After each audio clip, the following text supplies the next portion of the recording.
Nagbabalik ang PTV Balita ngayon. Kinumpirma ni DPWH Secretary Manuel Bunuan na may natatanggap silang impormasyon hinggil sa mga umunoy ghost flood control projects. Sa pagdinig ng Senado, natanong ng mga senador ang ilan sa mga lugar na sinasabing may ghost flood control projects.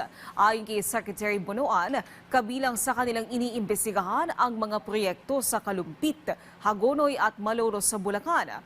Ayon kay Senador Estrada, hawak umano ito ng Wawa Builders na nakakuha ng mahigit 5 bilyong pisong halaga ng mga proyekto. You said siguro merong mga ghost projects. Who informed you na merong mga ghost projects? Well, there are already informations that are coming up. Yes. Who in particular informed you that there were or there are There are ghost people in projects? the department actually that are...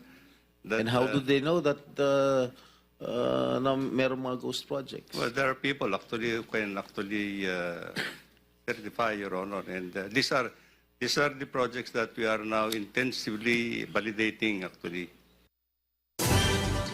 Mamimigay ng 20,000 pesos sa halaga ng outpatient medicine kada taon ng PhilHealth sa ilalim ng pinalawak na Guaranteed and Accessible Medications for Outpatient Treatment o GAMOT program simula sa August 21.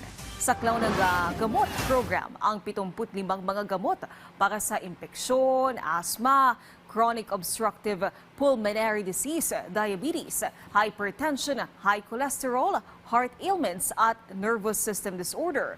Upang makuha ang benepisyo ito, kailangang mag-enroll ang miyembro sa Yakap Clinic kung saan magbibigay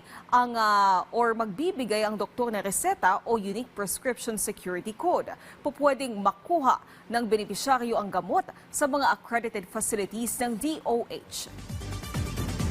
Samantala, alamin natin ang ibang balita sa PTV Davao mula kay Jay Lagang. Mayong adlaw, gi-anunsyo sa Department of Social Welfare and Development kung DSWD Field Office 11 nga mamahimo na nga maproseso online ang travel clearance alang sa minors nga mobiyahe abroad. Kana pinaagi sa gilusad nga Harmonized Electronic Licensing and Permit System, Minors Traveling Kun Helps MTA. Mamahimo kining maproseso gamit ang MTA online portal. Ug human sa verification sa mga dokumento, makuha na kini sulod sa 2 hangtod sa 3 ka adlaw.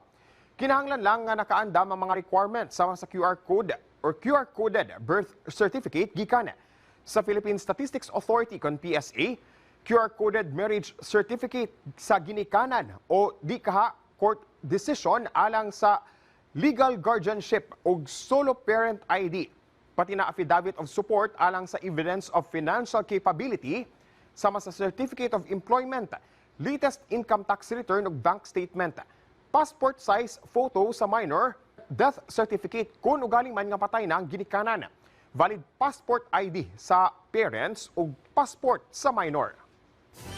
75 ka mga senior citizens gikan sa Midsayap, Cotabato Province ang nakadawat og libreng eyeglasses gikan sa lokal nga kagamhanan isip kabahin sa pagsaulog sa Sight Saving Month karong bulan sa Agosto.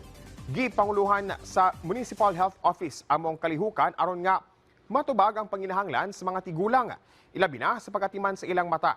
Duna sa libreng eye check-up og naghatag og mga tambag unsaon pag-atiman sa pananaw.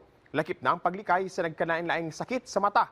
Sumala sa LGU ang kalihukan kabahin sa ilang padayon nga programa alang sa mayong serbisyong medikal sa mga senior citizens.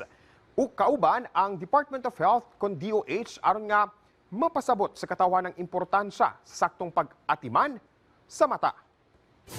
Ug mo kadto ang mga nag-unang balita dinhi sa PTV Davao. Ako si Jay Lagang. Mayong adlaw. Daghang salamat Jay Lagang at yan ang mga balita sa oras na ito. Para sa iba pang update, i-follow at i-like kami sa aming social media sites at PTV PH.